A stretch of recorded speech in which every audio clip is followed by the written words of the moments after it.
আসসালামু আলাইকুম ভিউয়ার্স। আজকে আমি দেখাবো আমাদের আতা বাগানে আদায় পোকা হয়েছে, এজন্য দানাদারে কি কি কীটনাশক প্রয়োগ করব। আজকে এখানে আমরা আদাগুলোতে বিভিন্ন রকমের পোকা হয়ে গেছে। এই পোকাগুলোকে দমন করার জন্য আমরা আদা বাগানে আদার গোড়ায় এবং মাটিতে বিভিন্ন ধরনের কীটনাশক ব্যবহার করতেছি, সেগুলো আজকে দেখাবো।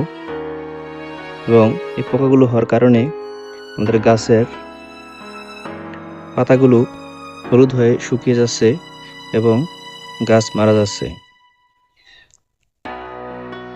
আমাদের গাছের মাটিগুলোর নিচে বিভিন্ন রকম পোকা হয়ে গেছে, আর সেই জন্যেই গাছগুলো কিছু কিছু গাছ আস্তে আস্তে গাছ হলুদ হয়ে পাতা হলুদ হয়ে শুকিয়ে মারা যাচ্ছে।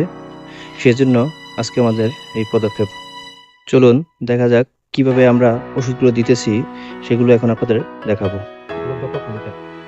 দেখেন ভিউয়ার্স, কিভাবে ওষুধগুলো দেওয়া হচ্ছে। এখানে আমরা কোয়েল ব্যবহার করছি এবং ফ্লোরাডন ব্যবহার করছি এবং জিঙ্ক ও দস্তা ব্যবহার করছি।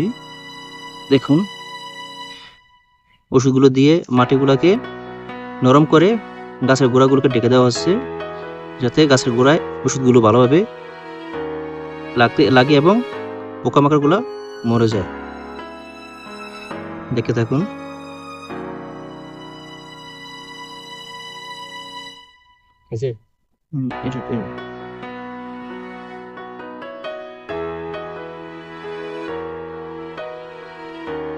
এই সমস্যাগুলো হয় অতিরিক্ত বৃষ্টির কারণে, নিচ থেকে পোকাগুলো বস্তায় উঠে গেছে।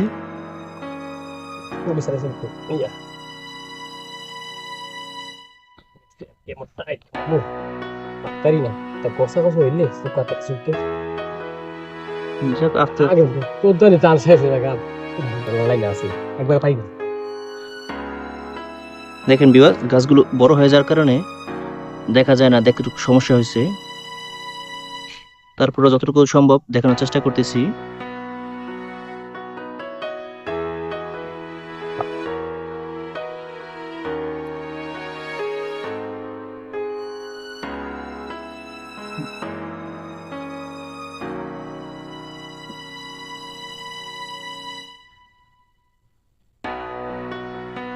দেখতে একটু কষ্ট হচ্ছে, কারণ গাছগুলো অনেক বড় হয়ে গেছে এবং ঝোপড়ায় গেছে, এই জন্য আপনার একটু দেখতে অনেক সমস্যা হচ্ছে এবং যারা কাজ করছে তাদেরও অনেক কষ্ট হইতেছে। বাট কিছু করার নেই, তারপরেও তো এগুলো করতে হবে, তারা অনেক কষ্টের মধ্যে এগুলো করতেছে।